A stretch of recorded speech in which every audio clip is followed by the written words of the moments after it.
So you always got to ask for the booking. Okay, what does that mean?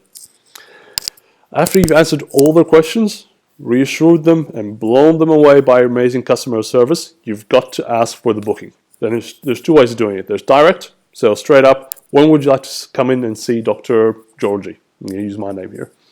Or indirect, would you like to see what times we have available? So those are two completely different styles.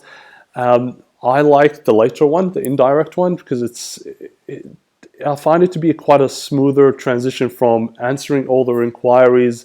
And if you're hitting the right answers and you're getting them comfortable, getting them reassured, it tends to be a smooth transition into would you like to see what times we have available, rather than come in and make the booking. I will leave that up to you and your receptionist and staff. There are some people who will be very comfortable going in for the direct question and getting the booking. In my clinic or myself, I'm a lot more comfortable with indirect, and that's how I've trained my staff, and we've seen a lot of success with it. But by all means, test, try, see what works, see what's comfortable with your own staff in your own clinic. So, how to get a booking. Never ask what time works for you.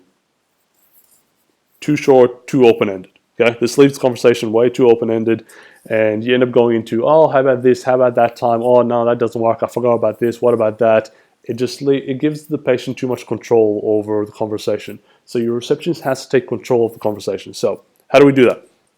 You've got to narrow down the times that suit the potential patient, and then offer 2 suitable times available. So if you offer too many options, so if you say Monday, Tuesday, Wednesday, and Fridays at 9, or Thursdays and Wednesday evenings, this and that, if you're offering too many options, it becomes, first of all, it makes you look empty. So that's not very appealing. And secondly, it ends up becoming too much of a back and forth conversation. You spend more time trying to find a time rather than actually making the booking. So let's get into it. So example, very simple conversation. Receptionist. I know we said don't ask what time suits you best, but if you followed on, it works well. So what time suits you best? Morning, afternoon, or evening? Okay, so what you're doing now is you're starting to narrow down what works for them, and you're leading the conversation. So a patient will say, mornings are great. Okay, perfect, great.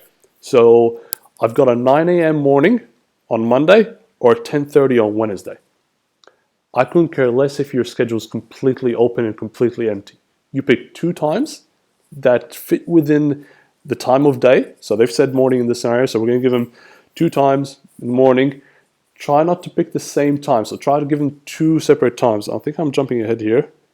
Yep, so same thing. So this is what I'm talking about. So it doesn't matter if your time schedule is empty. You give them 2 times and you start narrowing it down. And those 2 times should be slightly different. So here's an example. So mornings, if you can offer 2 times, try and offer a 9 a.m. on one day and then a 10:30 or 10 o'clock on a separate day, as opposed to I've got 9 a.m. on Monday or 10 a.m. also on that same Monday. Give them 2 options with 2 different times, and that way you get the best chance of them actually being available within the time that they've told you they're available. Mornings, okay? Afternoons, same thing. We've got a 1:30 p.m. on Tuesday or a 3:30 p.m. on a Friday. Okay, so you're still working within their afternoon because we know that's free, and we're giving them 2 flexible options, and hopefully that gives them enough chance to be able to actually book in. Evenings, same thing, 5:30 one day, 6:30 the other day. And again, like I said, this gives the patient enough flexibility within the period that they've already chosen.